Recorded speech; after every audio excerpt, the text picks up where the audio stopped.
What if I told you that one man re-engineered Rome's army, not just to win wars, but to reshape the Republic itself? Gaius Marius was more than a general. He was an architect of power, and without him, there might never have been a Caesar, an empire, or the fall of the Republic. Before Marius, the Roman military was a patchwork, a militia of land-owning citizens. Soldiers were split by wealth, not merit. Velites, young and poor, armed with javelins. Hastati, basic swords and shields. Principes, older, better equipped. Triarii, elite veterans with spears. Each soldier supplied his own weapons. The army was built more for tradition than efficiency. But Rome's enemies were changing.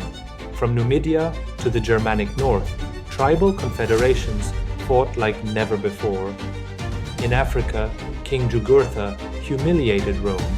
In Gaul, the Cimbri crushed legions. Rome needed more than honor, it needed reform.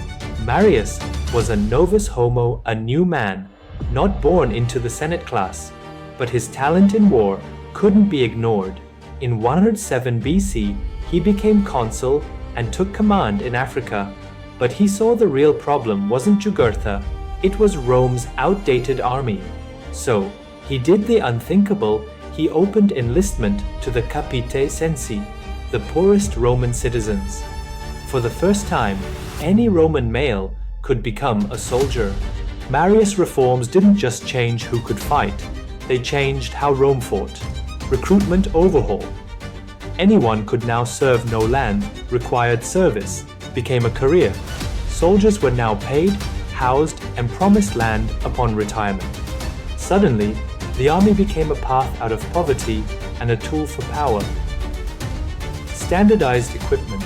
The state issued identical armor, lorica hamata, chainmail, gladius, scutum shield, pilum, throwing spear. Gone were the class-based differences. Every man looked the same, fought the same. Structural changes. The old manipular system, hastati principes triarii, was abolished.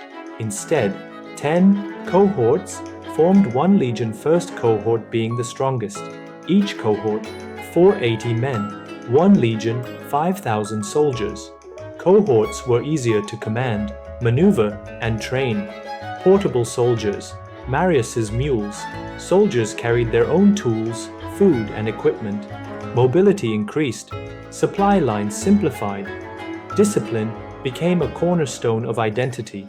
Each consul in the Republic could command a legion, sometimes two. At times, Rome fielded up to 30 legions, depending on the war. Behind every legion was a full command staff. Legatus, lieutenants, centurions, sergeant equivalents, backbone of the army signifers, aquilifers, tribunes from finance to battlefield orders. Marius turned chaotic citizen levies into a structured, scalable machine. But with this success came danger. Soldiers no longer fought for the Senate. They fought for their general, the man who paid them, fed them, and gave them land. Marius paved the way for men like Sulla, who marched on Rome, and then Caesar, who crossed the Rubicon. The army had become a political weapon. Marius gave Rome the tools to rule the world, but he also gave it the tools to destroy itself. Would the empire have existed without his reforms? Or would Rome have crumbled before Caesar ever drew a sword? What do you think? Was Marius Rome's savior, or the man who lit the fuse?